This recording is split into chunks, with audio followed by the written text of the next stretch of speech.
We're going to start the show. Hi, Facebook. How's it going? We did a little bit of a preamble here. Again, Craig Smith, MyBizGuide, Business of Being Human. Tonight's workshop is Narcissism Edu, Capitalism. And I forgot to hit record and stream live to Facebook. So we're starting again. Yes. Business in capitalism. Is business intrinsically tied to capitalism? I'm going to say no. And this is important to the conversation. My whole project is business of being human, right? And what we say business is, or what I say business is, to try to break some of these concepts apart and to try to get down to the core and what's working, what's not working. Business is creating something of value and exchanging it for something of fair compensation at its core.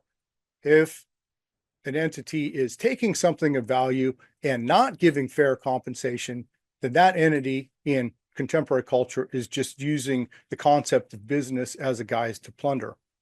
At its core, everything trades with everything. Nature, I think, is the best example of a successful business model.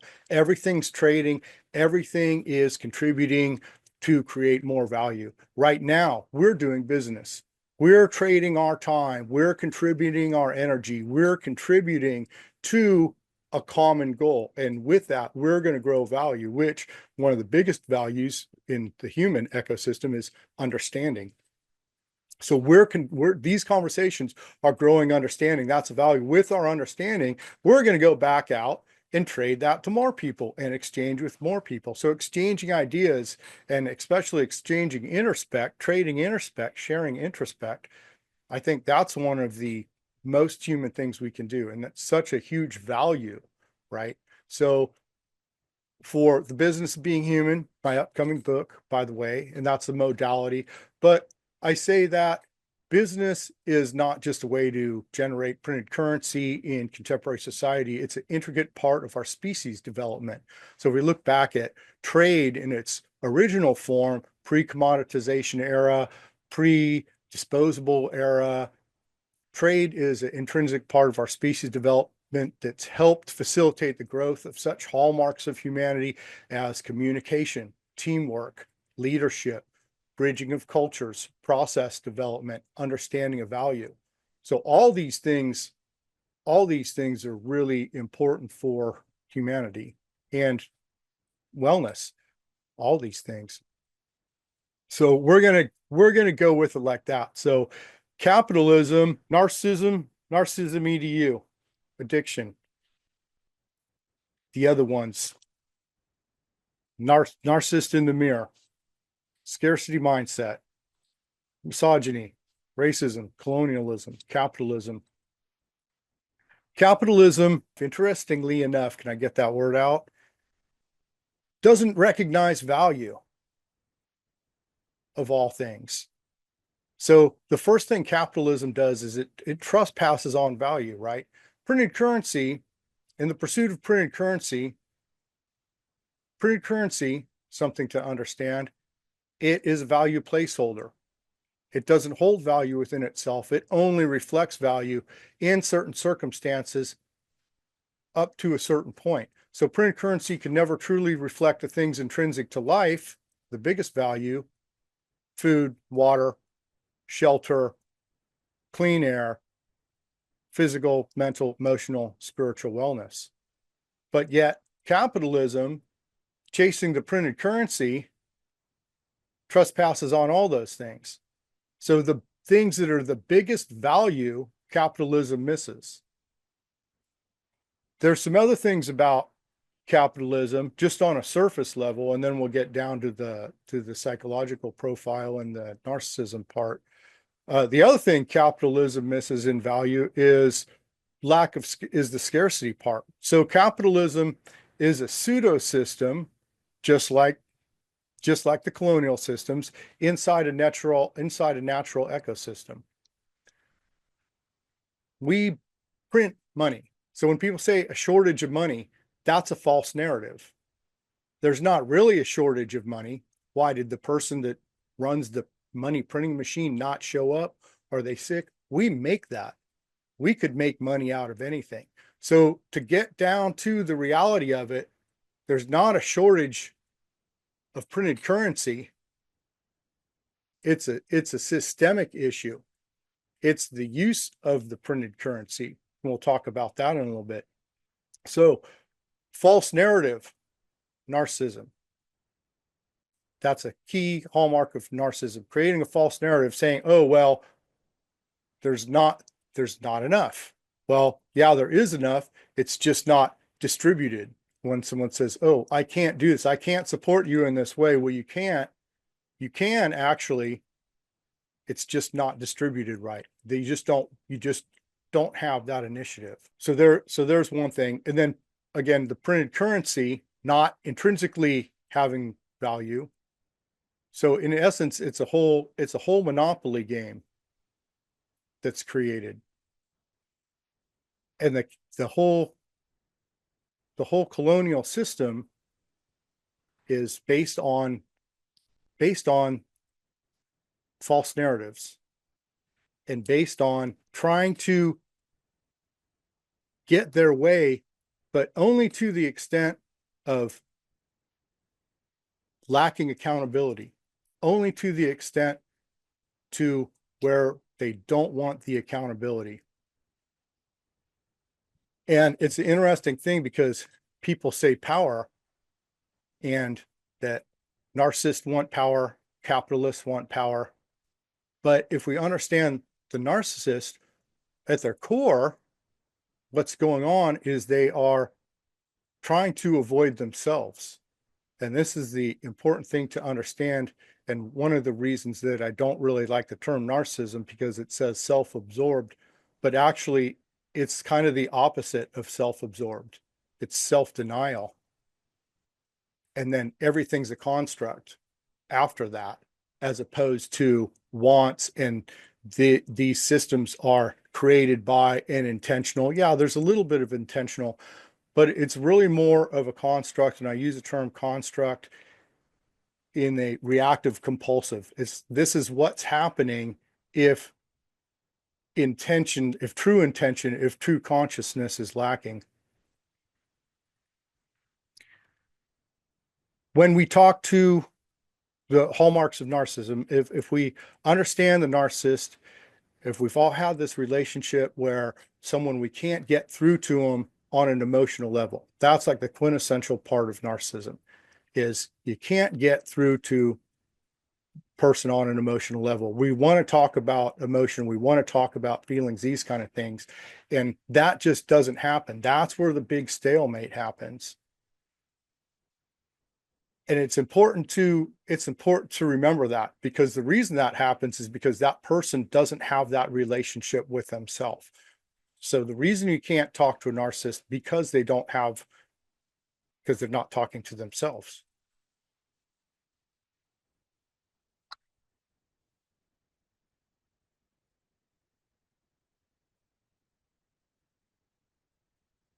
So there's a first disconnect. Not talking to ourselves. And then if we're not talking to ourselves, there's a void there. And then that goes right into the addiction part. And this is all going to come back to capitalism. If there's a void, something has to fill that void. And so the narcissism goes immediately into the addiction, because there's got to be something to fill that void. And that's like classic examples of addiction, is they're filling the void. Well, what void are they filling? Because they're not working with something. And we say, oh, past trauma, people aren't working with past trauma, people aren't working with their deep-seated issues. Yeah, but also we all have naturally occurring human frailty. So the beginning of narcissism, scarcity mindset, is the frailty. And we'll get back to scarcity too with the capitalism. Is the frailty, is that sense of being not quite up to par. So our naturally occurring human frailties, the things that we need to work on, the things that we feel, oh, that's an indicator. Our feelings are there for a reason. All our feelings are there for a reason. We've all heard that, right? In wellness, well, your feelings are there for a reason. So the feelings that we have of insecurity, that's encouraging our introspect. If we think about how we function and we're on a planet, and I submit that everything on this planet functions perfectly, and there's influencers in our environment that are responsible for our development, and in our human environment, in our human mental, emotional, spiritual ecosystem, and of course also our physical.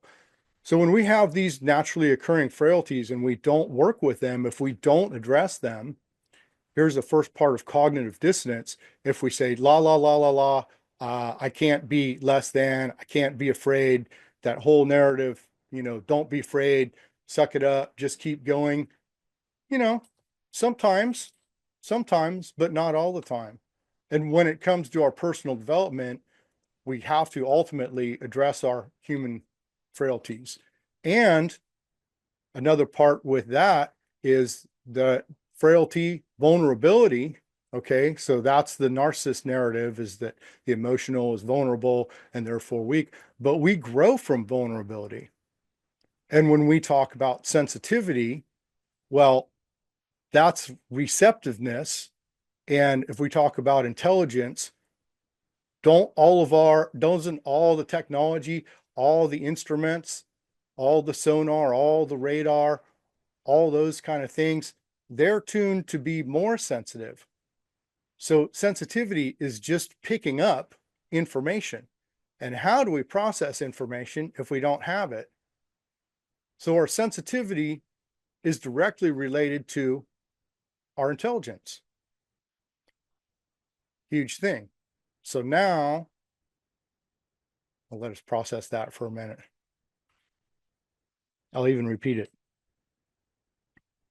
Not working with our human frailty, with our naturally occurring fears, to keep the conversation a little bit shorter,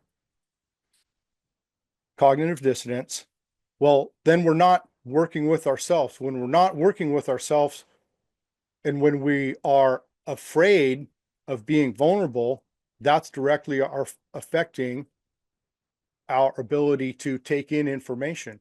And specifically when we talk about emotion, and after all, we are emotion. Everything our cognitive thought process is processing is emotion. It's all feelings, it's all energy. It's from synapses going off in our brain to whatever's happening around us. We're feeling energy. We are feeling. So to say that we don't feel, oh, there's some more of that major cognitive dissonance. And when we talk to narcissists, right, I'm trying to reestablish these things that we've all been through. When we talk to a narcissist, it's like, wow, you're saying you're not feeling, it feels like you're feeling, but you're saying you're not feeling. What the heck's going on? Well, that's the fear-based, that's the narcissist, that's a scarcity mindset. And when we say fear-based mindset, that this organism, that this human is trapped in. And then it goes into the psychosis, because I say I come from a natural science background. So if I'm talking about the organism, I'm talking about the human. The organism is trying to fill this void with everything that goes, except for what goes into the void. Ultimately, the human needs to get back, reconnect, let themselves be vulnerable, face their fears, grow that connection with themselves, and start from there. So kind of going back over the foundations of narcissism. Well, we've all had these experiences. We've all had these experiences with people that cannot communicate, and especially when it comes to this emotional conversation. Well, if we've all had these experiences, there must be a lot of people that are going to come into the category of narcissists. And where does that reflect societally? Where does that reflect in society, on a societal level, in the collective consciousness, in our culture? And then that is the colonialism, right? So if we have a whole lot of individuals that are stuck in narcissism, that are stuck in this fear-based mentality, then that's going to reflect on the society, because the society is a reflection of the average of the individual.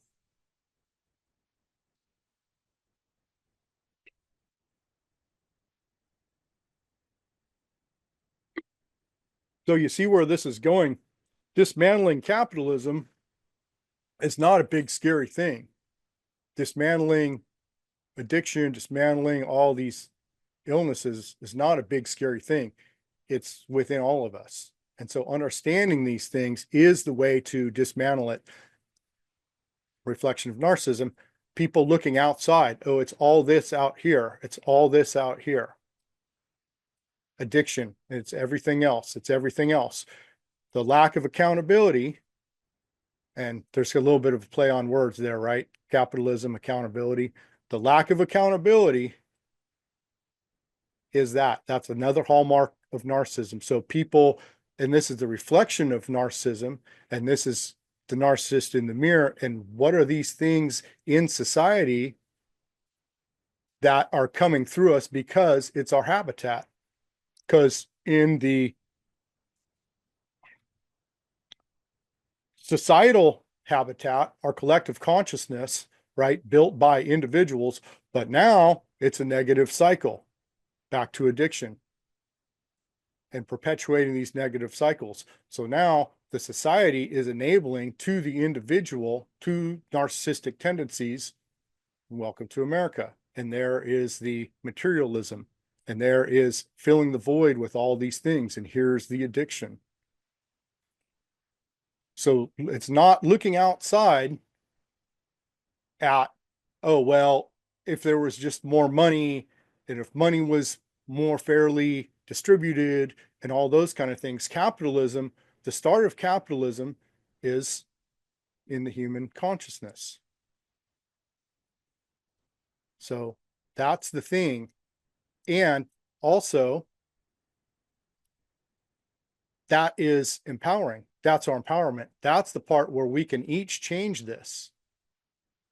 Don't give it away. Like the addict, like the narcissist, they're actually giving away their power. Back to the power part. I know it took a little bit for me to get back there. Apologize. But back to the power part and the wanting the control for lack of control, for lack of accountability. But that's what it is, because at the core of it, the narcissist doesn't want power. They don't want to control anyone. They don't want to control themselves. Don't forget cognitive dissonance. The first thing the narcissist does is ignore themselves. And when we go on our personal development journey, oh, there's kind of a funny thing that I think everyone here is it's gonna sound true. It's gonna ring that truth bell with, is that our personal development, our personal wellness kind of takes up all of our time on its own. So when people say manipulation, think about that for a second. What's really happening? Because narcissist doesn't truly want to manipulate anyone. All the narcissist is doing is keeping things and people's what I meant, keeping people at bay so they don't ask those sensitive questions about how are you? No, how do you really feel? Why will we not have this conversation about my feelings? Or why do you not talk about your feelings? Or why is this conversation avoided? The core of narcissism, hallmarks of narcissism, is keeping those things at bay. So when people say manipulation, I say it's not manipulation, because manipulation is going to require a level of intelligence and consciousness. And then at that point, you wouldn't do it anyway, because we're all on our own path and it takes all our energy to do our own work. But when we do our own work, we meet people that do their own work, and then we have that value exponentially created. And then we're back on the path of fair trade and contributing to healthy business, that healthy business model.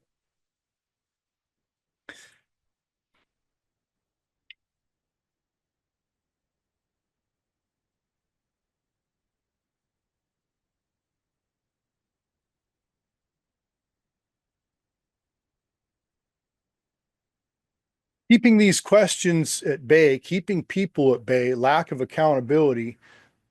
That's what I was saying about the construct. It's a construct. It's saying, if I just keep this person from, if I just keep this person from asking these sensitive questions, that's my only goal, right? Fear-based, fear-based mindset. All the fear-based mindset is just, oops, sorry, I'm trying to negotiate the fear-based mindset. It's not constructive. It's not about creating value. It's just about keeping themselves in a false sense of security, really. And this goes on to a whole broad spectrum of things. And back to capitalism again, capitalism isn't creating value. Capitalism is take, take, take, take, take. Capitalism, it's not reinvesting in the things that are needed for sustainability and for human wellness, for even the resources, even natural resources. It's trespassing on those, obviously. It's eating up natural resources and the things intrinsic to life faster than they can be replenished. Oh, hallmarks of narcissism. Does that sound like anything anybody's ever experienced with a narcissist? Narcissist eats up your emotional wellness faster than you can replenish it. That's what I'm saying. That kind of stuff. Well, there's probably no scientific study that's going to prove that anytime soon. So how do we feel? Emotional intelligence, right? And truthfully, what's the limits of science, right? When it comes time to think to it, when it comes time to talk, when it comes time to think about how we're thinking, what we're thinking about, our thought process, our mental, emotional, spiritual aspects, the scientific method is going to really have a hard time keeping up with that. So we need to know these things on an old school level, on an actual knowing, on an intuition, instinct, intuitive level, on an emotional intelligence level, and recognize these things. So when we can see, I'm saying we can see, but really what it is pay attention to how you feel, right? And this is kind of like life 101 and human 101. Pay attention to how we feel in certain circumstances with certain people. And oh, here's the pattern recognition. Critical component to humans, pattern recognition, critical component to everything else, critical component to intelligence. And isn't that what science is? Science is looking for patterns. And where's the break in the patterns? Where's the disruption? And if we throw in some new variables, what new patterns exist? So when we can see this pattern with the narcissist, when we can see, oh, I've had this experience with a narcissism, I've felt my emotional wellness become depleted faster than I can replenish it. And then we see, oh, look, that's what's going on. That's a capital model. That's a capitalistic model. And so what's happening in that mentality? Well, what's happening in that mentality, that's the narcissist. That, well, they're not able to create their own wellness, because in order to create your own wellness, in order to create your own emotional well-being, you have to have that healthy reciprocal relationship with yourself. So the narcissist isn't able to trade wellness tips and tricks with you because they have not done that. And again, back to, if this is such a common subject, that I can speak about it just from my experience and know that half the people here, probably all the people here, you won't be here, but half the people on the planet have had the same experience and can relate to what I'm saying when I say hallmarks of narcissism and, oh, the emotional depletion, and you can't talk to a narcissist because they're not talking to themselves, and the classic sticking points about talking about emotion. then we can see, oh, okay, so there must be just, I didn't just have this experience. You didn't just have this experience. You didn't just have this experience. This is a societal issue.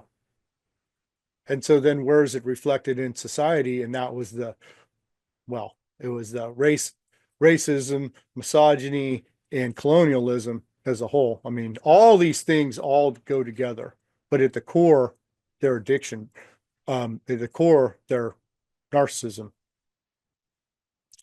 To understand where they are floating around in society, that's understanding our habitat. If we're if we're swimming in it and sitting here, oh, how am I getting wet? We're looking at the individual next to us and we're saying, oh, they're a narcissist. I'm just not going to hang out with them. But then we walk down the street and 50% of the people are exhibiting narcissistic behavior. And colonial cultures are symptoms or constructs of narcissism, right? And I'll go back over that colonialism. I like to say, welcome to America, because that's where we're here. But all colonial cultures, they're not in place because their neighbors invited them over because they saw that they were so good at nurturing their population's wellness. They're there because they conquered and killed. False narratives. Here's the welcome to America part. Freedom, but they killed. Best example of truly free people here, genocide of Native Americans, enslaved people, and women were basically property.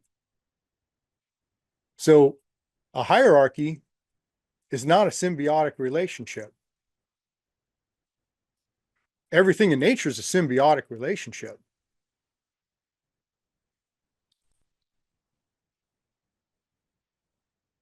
But a hierarchy, and that's colonialism, racism, misogyny. Those things are all this. I'm having trouble with my words tonight. Are all this narcissistic construct, right? And isn't that the interesting thing about the narcissist and control, right? So then we're back to the control. Well, this narcissist doesn't want control over themselves, but that need for security, this could get into a whole another hour or two, but I'll try and keep it short. The need for security, I'll just brush over it briefly. Thanks for keeping up. 2A, the 2A, the homosexuals. And I say that as a gun owner. But security, offense, if your main security is offense, well, there's a narcissist again. The offense in the conversation. The narcissist security is based on offense, is based on putting down, is based on eliminating the challenge. Oh, but wait, challenge is an intrinsic part to human development. We don't actually want to get rid of the challenge. We want to understand the challenge, which is what we're doing now. Understanding, oh, the narcissist, not so much into understanding, right? Because you have to cult that within yourself first. We all want security, but true security, one of the core forms of true security is understanding in itself, because our cognitive function, that tool, the human's a tool making species, and a tool using species, I should say first, a tool using species, and our main tool is our brain. That thing right back there, but actually in here, right? Well, there's an emotional wellness that goes along with understanding. We have to understand. Oh, and we have to understand. So what are we doing? We're gathering information. We're being sensitive to this subject. By being sensitive to this subject, we're able to gather information. We're able to understand. That gives us a sense of security, because if we understand the situation, we can start to develop processes to work with it in whatever method that is, whatever manner that is. Now we're talking, I think we have a psychologist on staff here, actually, lettered psychologist on staff. Now we're talking about understanding ourselves. The problem is within the human thought process, within the human psychology. Understanding these things is the way to work with them. And where do these things start? Oh, it's a security issue. It's an insecurity issue. That can go off into a whole lot of other human developmental aspects. But at the core, this understanding, this sensitivity, and then if we talk about nurturing and vulnerability, well,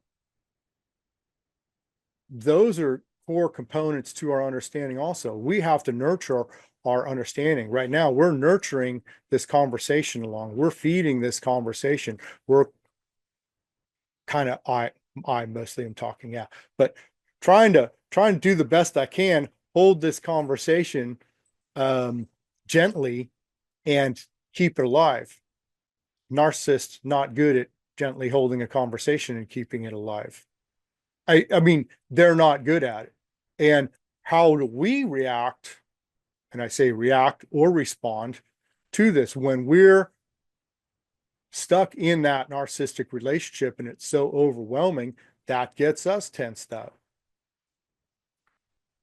So the fear-based mindset, the narcissist, the fear-based mindset, that need for security, but not getting it within. And of course, it's the frailty, it's the insecurity, it's the feeling of being less than. But how do you develop that? How do you develop your own confidence if you don't first work with your frailties, right? We start off and we don't know something or we're not good at something. So obviously we've got to work with it. We've got to address it in order to grow it, right? Address the challenge. We have to address the challenge. And there's the addiction part, not admitting there's a problem. And here's the capitalism part, is not admitting where the problem stems from. What's the real problem? The problem is the system was developed from human mindset. And it's a reflection of a very common human mindset. So let's not say, oh, if we build another law, if we print more currency, that's not the issue. Fortunately, because obviously we can't mandate human behavior. That doesn't work. Oh, wait, narcissism again. Mandating human behavior. That's the hallmark of the narcissist. Oh, wait, welcome to America again. It says freedom, but there's all kinds of laws limiting, saying what you can't do. Is that freedom? False narratives. Narcissism again.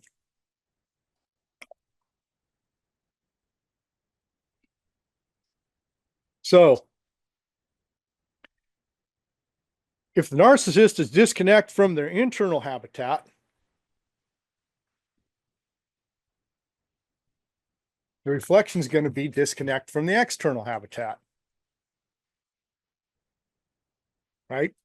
Because all of our physical actions are products of our mental, emotional, spiritual habitat. First things are going on here, then there's a physical action attached to that.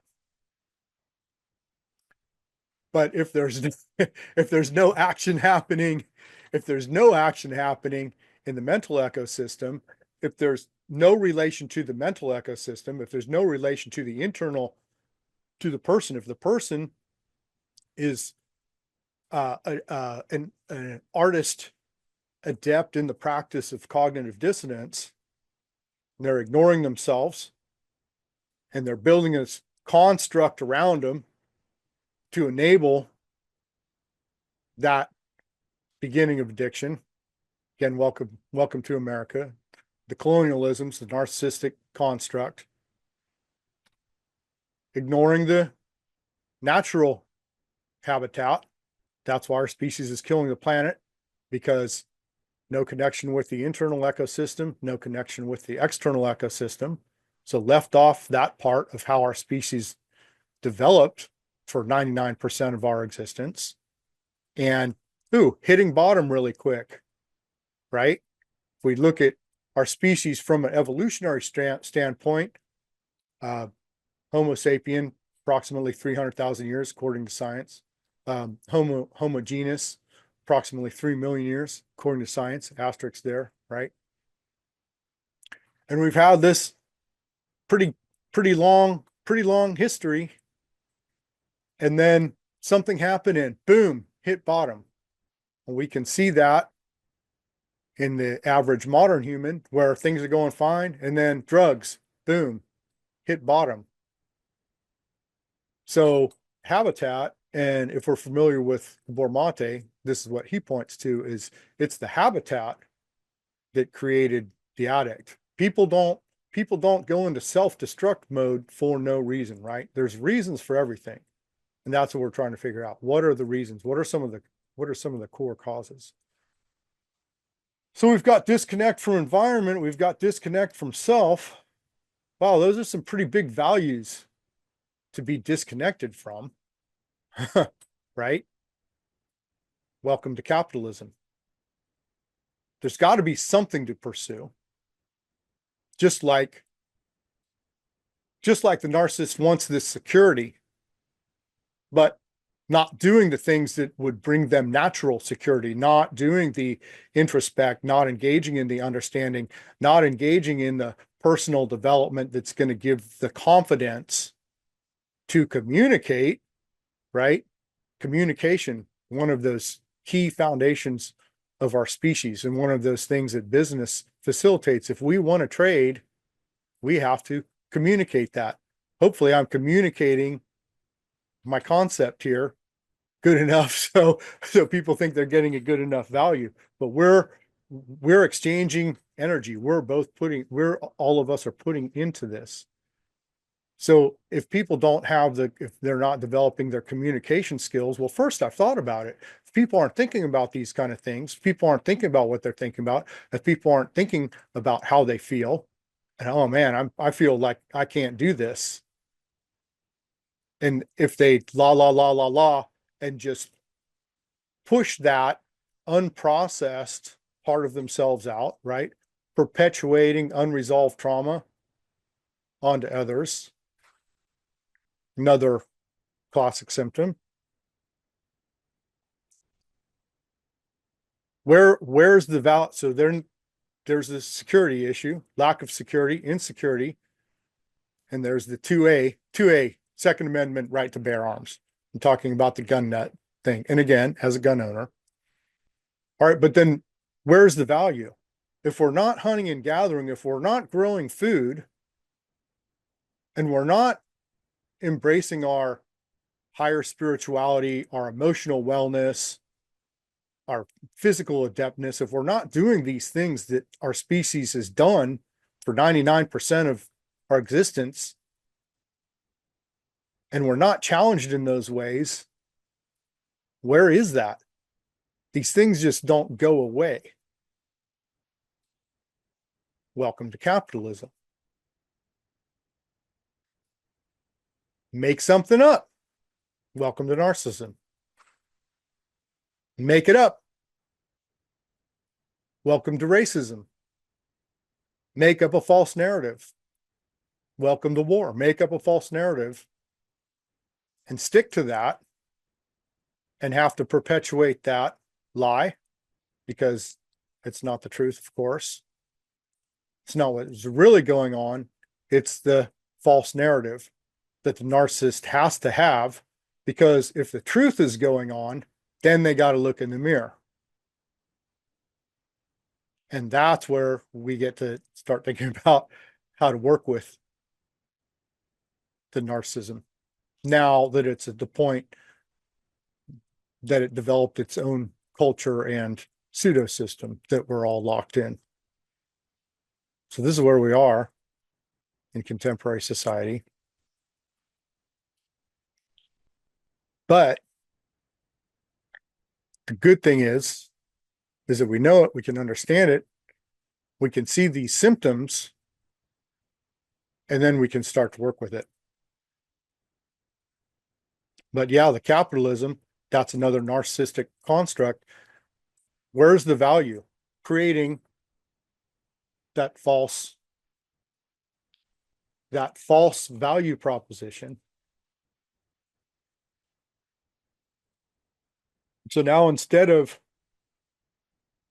pursuing things that have intrinsic value and that are intrinsic to our wellness, there's a whole pseudo system that people are pursuing in capitalism, and hiding behind the classic critical thing that people need is business.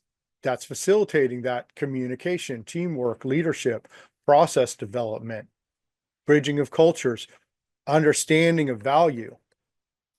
So business and our understanding of value is the point to say, but wait, capitalism is missing value and missing the most valuable things at its core. So to call that out, and that comes from our understanding of business, because still there's our consciousness happening. We're on this planet, and this planet has life. This planet has naturally occurring factors that encourage healing, just as it encourages challenge and the challenge of life or death, but the challenge of life or death facilitates life. So by embracing these challenges, the narcissist is not embracing the challenge of self. So somehow there's an overflow, and it's overflowing to people that are making up these terms and saying, oh, I'm going to call that disorder narcissism because it looks like they're so self-absorbed, but actually they're not really self-absorbed. They're in a deep state of self-denial. So, but now we've got a term because people are watching this thing, because people are watching this human behavior. And then we can say, oh, well, this human behavior, that's a lot like that. And there's a lot of them. If there's a lot of them, where's the societal reflection? And what's the society been doing? So this capitalism is all part of that narcissism. It's all part of that scarcity mindset, that insecurity, and that has built a whole culture and many systems that are enabling and facilitating the, what do you say, growth or development? Because it's not those. Continuing, perpetuating, exasperating the downward spiral of the species. None of these things are healthy for us. None of these things are in line with our evolutionary trajectory.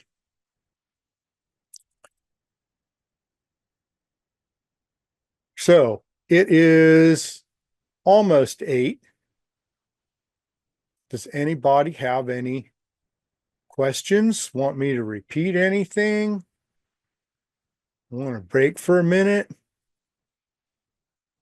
Anybody? I'm good. Oh. What's up with your speech impediment tonight? Yeah, you need some water? I know. I start drinking my water. I was on a different flow, and sometimes it happens right before the class. Like an hour before the class, I was ready. And then Yeah, and I knew that was going to happen. Yeah. It's like when practice goes perfect. Yeah. Yeah. Right before it was, you should have been here before I started. It was great. A question, but you might want me to save it to the end. So Go should I ahead. throw it out there? Okay. Oh yeah, go ahead.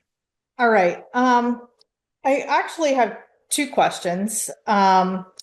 So in mutual exchange, if you're removing paper currency, for example, and you're just we do this all the time. We have these mutual exchanges in social contracts. So how do you determine the value of each party's contribution, would you say? Especially when one or both parties may not be in a place of personal wellness. That's a good question. Thank you for a good question, Dr. MJ. Well, determining value, let's separate determining value and keeping track. And I think this is great because keeping track is okay. There's nothing wrong with keeping track, and especially when we're talking about physical goods and we're talking about trade, right? That's facilitated. Okay, let's take a step back to where we were in smaller groups, and there's naturally occurring resources here, and we trade those things. I'm bringing obsidian, someone else is bringing dentalia shell, someone else from the plains is bringing buffalo horns, what have you. And that part, I'm going to, of course, go on a little side trail. That part's cool. These are cool, useful materials. But what I'm saying is that the real value in business was bringing the people together to exchange ideas and to trade cultures and compare notes and compare life experiences. That's what I think the real part to business is. But I just want to go off track a little bit there.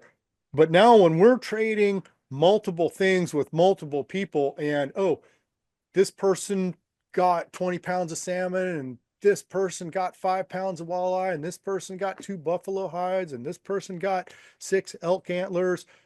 Okay, let's just put it on paper. And that's okay. Hey, MJ helped me, catch 3 fish, and then we went and traded them for some cool shells. Well, I'm compensating them, but they already have fish and they already have shells. So even the printed currency, we've used value placeholders forever and it wasn't a problem. So it's not money. And also, let's not blame our problems on inanimate objects, right? It's the use or abuse of it. And that gets back to all the parallels for medicine. The difference between medicine and poison is the dose. When we're abusing a tool, versus when we're overusing it. To use printed currency to keep track is okay. But when our core goal of chasing printed current is just chasing printed currency, not the value, not creating value and exchange it for printed currency, when it bypasses this, this is all just understanding, and this is the human maturity to keep the value in place, keep our priorities in place. And then the printed currency, then we're just keeping track. Then it's just a math issue. Then it's just a billing issue. But when we're just chasing printed currency or whatever value placeholder, then we get off track. So the difference between the value and the value placeholder, what's the value if we're exchanging energy and one person is not up to reciprocating? Okay, the lesson in diversity. So as we grow, it's not just about how much we can get, right? How much we can get is not a full understanding of value. A holistic understanding of value is, if we talk to, let's just say, for example, MJ and I are professionals in the wellness industry, and we focus on these things a lot, and we compare notes on all the technical details and what this peer review said and what this said and what we think and what this person said and all these sort of things. That's a different kind of value then when that gets redistributed to someone who's like comes into the office in a bad place and is like, hey, you help people? I need help. And we say, well, do you know have you ever heard the terms compulsive response, compulsive reactive, or responsive conscious? What do you have you heard the term conscious? What do you think about addiction? They don't know anything about that. So we're starting from scratch with the terminology. But then we're giving back to the collective. We're giving back because it's the right thing to do. We're raising awareness with everybody. And we're still challenging ourselves. It's easy to have a conversation with people who know what the conversation's about, but that's not the people that need it. So our challenge is in the people that need it. Our challenge delivering these conversations are the people that aren't familiar with these conversations. And that's where the value is. And, more risk, more gain, more challenge, more gain. When we get in these, these tense conversations, if we can grow ourselves to where we can facilitate growth in challenging conversations, that's true value. And it's a different kind of value, but we have ebb and flow. We want easier conversations and we want challenging conversations. We want that security to hang with our own little group here, well, plus out, and who knows what's going on in Facebook, hi Facebook, but we've got our own little nice nurturing nest of like-minded people here, and it's safe. But then when we go outside, it's not. But then we come back and then we go out. And so that's natural cycles. That's the ebb and flow, and that's redistribution of resources. And I like to say it's like the eagle that's going out and catching fish and bringing it back to the nest. And then also when we go out, we're bringing our experiences back and adding those and creating value and understanding. And so there's this natural flow that's happening with that. And that's why it's important to challenge ourselves always, right? Because missing that challenge, we got to keep challenging ourselves. And if we really reverse engineer how people work, we want to look for where's the challenge, where's the balance, where's the ebb and flow. Even in ourselves, we know this, right? Yes, we're go, go, go, go, go, but are we getting our ebb time also? Are we getting our rest? So we got to be getting enough challenge and real challenge, and we got to be getting real rest too. So did that answer your question, MJ? A little bit. Do you need to rein me in a little bit? Do you want to I think the question, no. You were addressing in specific ways when I'm thinking more relationally and less business, but obviously there's crossover because there's the human element in every exchange. But I'm just wondering, in the marketplace of exchanging social values, I guess, or let me get to my second question. Maybe that'll inform my first one. Because I'm having trouble with words tonight too. It must be going around tonight. It's contagious. It must be going around. Is it okay if I pose a second question? Yeah. Go ahead. Okay. I don't want to. Okay, so No, you're good. You brought up an important thing that was going to be part of it. Yeah, go ahead. Okay. So since last time you were speaking a couple weeks ago, I've just been trying to put a graphic together in my head about your perspective. And at first I had at the hub personal wellness, and then all these topics, narcissism and capitalism and all these topics you're talking about, they're the only two that I attended. So I don't know the rest. But the more I thought, I couldn't figure out how to connect them. Like what is there? And I think instead, tell me if this works better, scarcity mindset is in the center, and all of these these lack, the things that are evidence of scarcity mindset is around the spikes or the spokes. So given that, let's say you have two people in an exchange where you've got like a classic narcissist and someone who's an addict, and they're trying to have this mutual exchange going on of some kind of value. One thinks that maybe they overvalue what they're bringing, and the other person undervalues what they're bringing. Like, how do you come up with a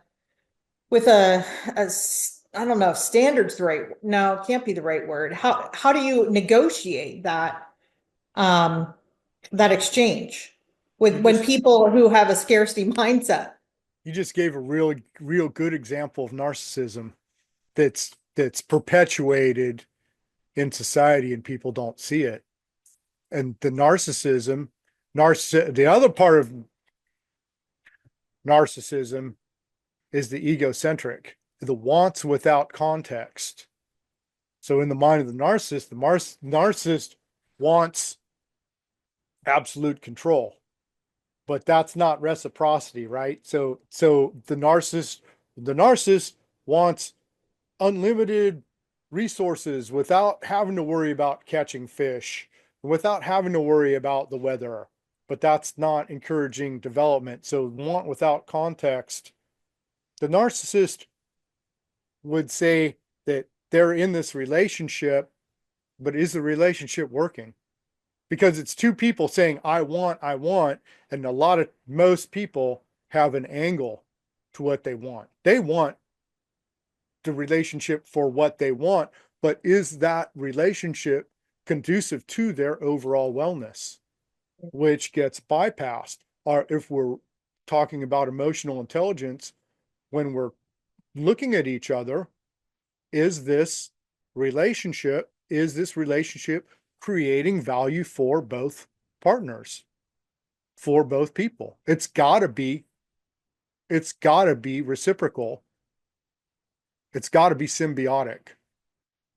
So again, we can use business to help our personal relationships too. Am I simply investing a lot and not getting anything back? Because then it's not working, and not everyone's for everyone.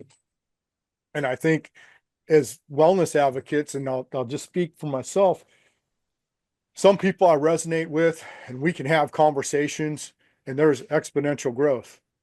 But it's not everybody, and I can't just pick and choose.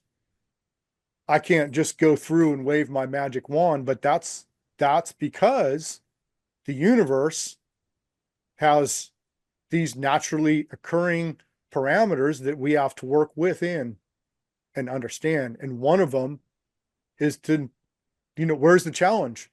Ultimately, if I can just go through and wave my magic wand, that's not life. That's not reality. There's no challenge. I don't have my challenge. So my challenge is always, where do I fit? Oh, in business, where's my niche? Where's my niche? Where do I fit? Where do I fit? And isn't that always for, a conscious human? Where do I fit? And here's the business part again. Where can I give the most value? Where can I bring value? And what people see my value. So there's the business again. I mean, that's just right out of contemporary marketing. But using that lens of business to look at ourselves, where do we position ourselves in the market as wellness advocates? Do we all just hang out with the wellness advocates? No, that's not an even distribution of our value. We need to go out where there's no wellness advocates, right? If we were all wellness advocates, would we all put our businesses right next to each other on the same block? Ultimately, we'd go into places that didn't have wellness advocates. You could use the same thing for pizza places. right? You want to put 4 pizza places right next to each other.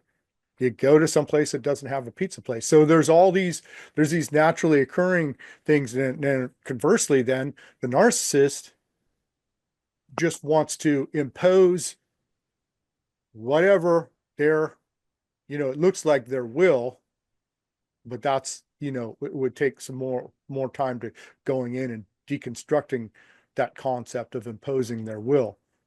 They just want without context, and they want to exist in a place of least resistance.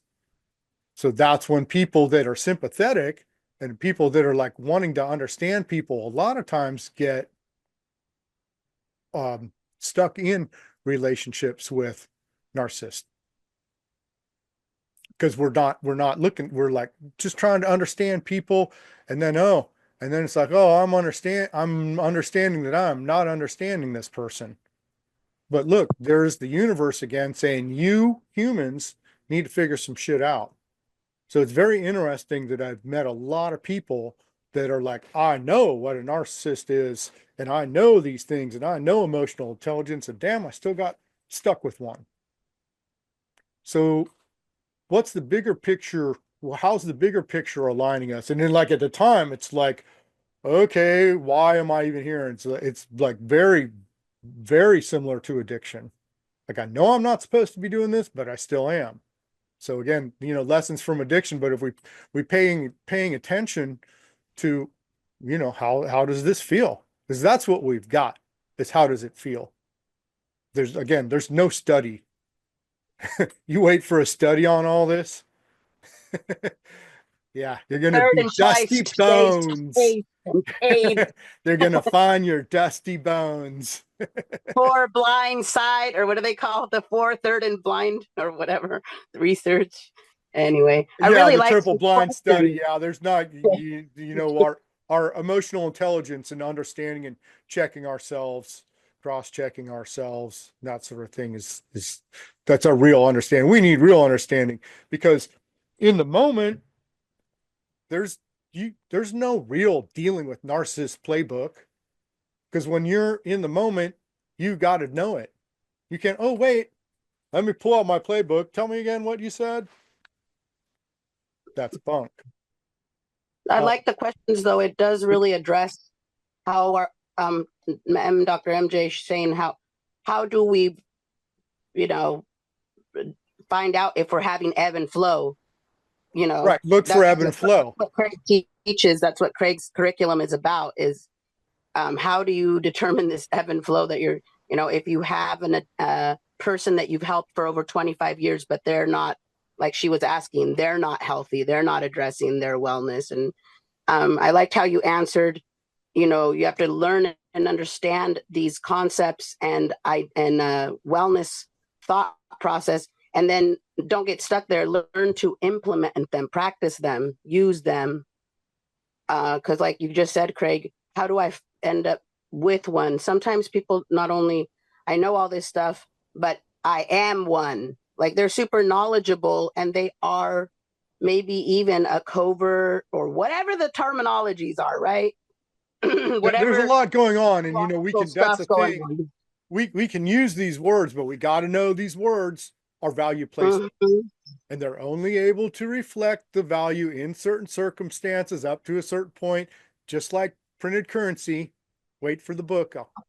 Just another year, it'll be out. But yeah, words and printed currency, same thing.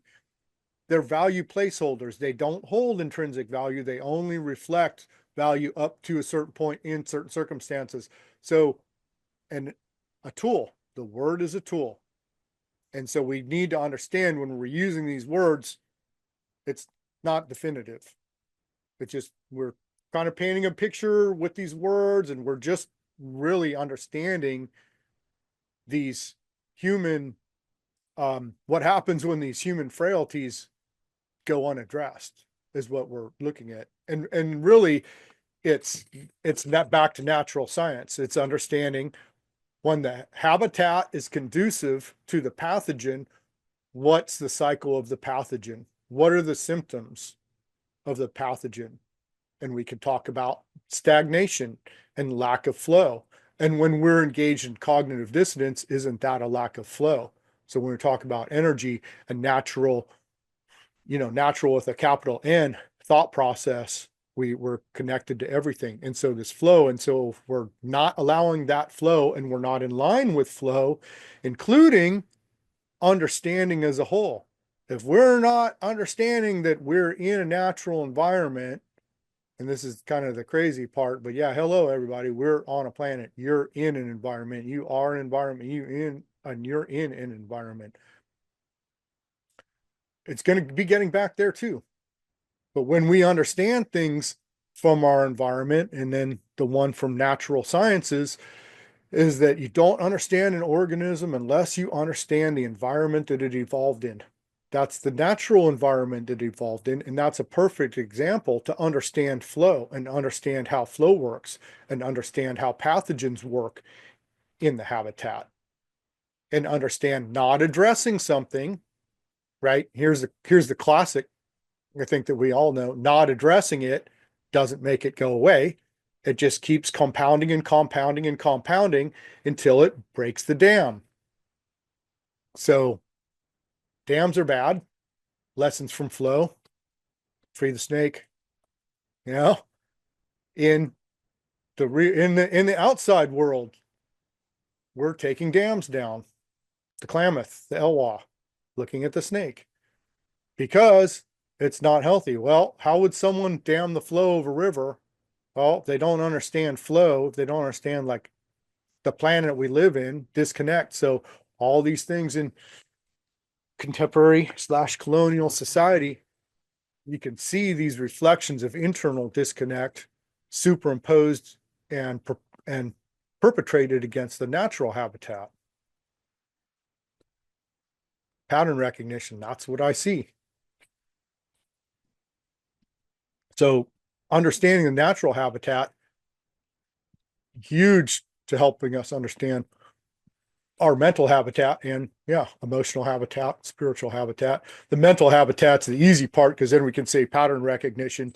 These words represent this. Do these go together? Hey, did you feel this? Yeah, I felt that. We all felt that. We all had the same feeling. So we can compare and consciously say, with our objective thought process and connect and say, okay, so this is basically what's going on. Yeah, okay. So yeah, are we in the right place with these, with our relationships? And I think that's, it's something that we all need to keep a critical eye on and understand, especially, in the role of wellness advocates, and we all are, and that's an infinite grayscale, and we're all students and teachers all at the same time, and sometimes more, sometimes less, but that's all going on. And also, let's avoid the hierarchy, right? If we feel that hierarchy thing coming on, well, something's wrong. I'm not doing something right if I'm feeling that hierarchy. It's got to be a fair trade. It's got to be reciprocal. We got to look for the thing. There's tons of Taoism about it, but what is the basically saying, like, the student's the master's teacher. And, or amuse to say that, but, and also when we teach, we learn. Great way to learn is to teach. Matter of fact, that's a huge thing for me doing all these workshops, is to be able to outline all these concepts, go together, spit them out. My first time through, by the way, my excuse. Spit them out and see, where they go together. And to be able to present these conversations and get the feedback and say, oh, well, you didn't mention this or you didn't mention that. Or when I cut the live feed, I'll immediately think of 5 things that were critical to the conversation that I forgot. But that's how, when we teach and we can see, oh, how does it sound when I say it out loud, right? And that's a common teaching tool for our wellness. Now say that out loud, say what you're thinking out loud. So there's a lot there. And geez, I went over the high points on it a lot. And MJ, you're pretty immersed in these kind of conversations. Did you have any more? Did you have any more questions? Because those were some good ones. Gray, did you have any more questions at this point? I'll go through my notes. Kimberly generally is pretty quiet, but Kimberly, if you would like to say something now, feel free. Yeah, no, I'm good. Just wanted to say that you didn't want to say anything. Thanks. Yep, Appreciate no problem. that. Appreciate that. It's good to have confirmation.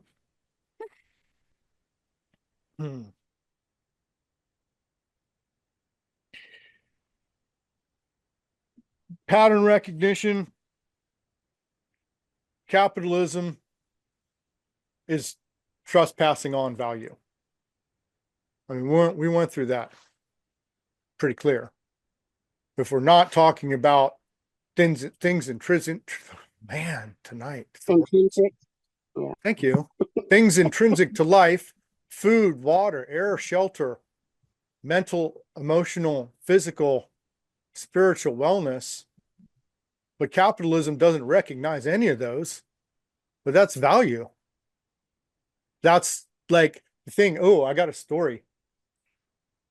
Okay, so I've got a background in business too, in natural sciences. The first day, oh, I'm going to say something else. Going through this deconstructing capitalism, if we understand this and understand all these parts, then it's not such a big scary deal. We say, oh, it's really just a human frailty that's been unaddressed. It's really just narcissism. If we can take all these things, all these aspects of narcissism and say, oh man, it's just because this person doesn't have a good relationship with themselves. That's what we want. That's narrowing it down. That's cutting through all the shell game, all the red tape, all the false narratives. It's not, oh, big business is bad, money's bad.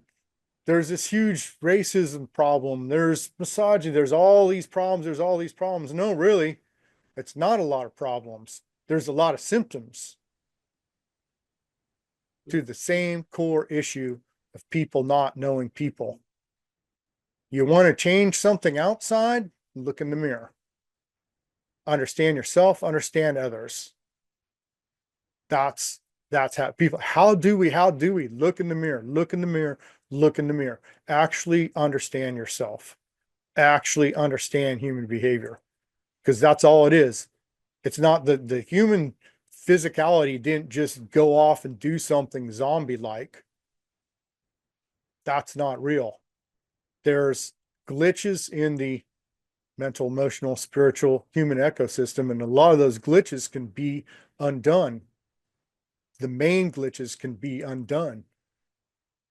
Pattern recognition. We point to them again and again over the series. People not doing their introspect. People not paying attention to how they feel is the core of it all. Capitalism. That would be a great place to end, but I got one more. First day of business class. Proctor says, everyone's rowdy. Okay, I was 20. So it's still, college, freshman in college, basically. First day of business school. And it was like a morning class too. I think it was my first class. Proctor comes in, holds up a bottle of water. I was 20. Okay. So yeah. How many years ago? It was a long time ago.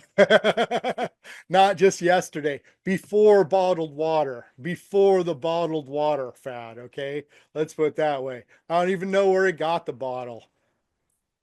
Came in with a bottle of water and said, before your knees hurt. I'm going to tell you like Maria. I was in a Coke. Yeah, I was in a Pepsi jug or something, Came in with a bottle of water and said, okay, class, first lesson, who would buy this bottle of water from me for $100? And everyone laughs. Yeah, okay. Okay. I see. He says, okay, let's just change some things. Let's say that we had all been in the desert for 3 days without any water. Who would buy this bottle of water now? And everyone's like, oh yeah, well, yeah, of course. No, I wouldn't sell it to you for $100. As a matter of fact, I wouldn't sell it to you at any price.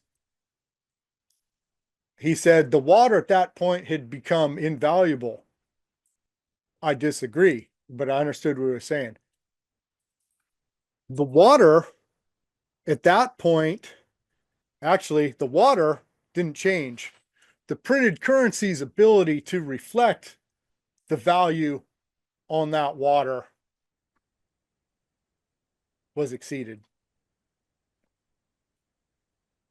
And that's how that goes. And that was the lesson about printed currency that can only reflect value, doesn't hold intrinsic value. And that was a lesson about water and the value of water and water's life, meaning Choni. And that's the end of the capitalism conversation. Craig Smith, MyBizGuide, Business of Being Human. This class was Narcissism Edu, Capitalism, and the last in the Capitalism series. I apologize for the speech impediments, but I appreciate everyone listening and hanging out for it. It's important conversation. My first time through this class. And so it must have been yours too. Thanks everybody. Appreciate it. And there will be another class in 2 weeks. Not sure what the topic is going to be yet, but I'm going to get off the Facebook here and get back to the Zoom. So bye, Facebook.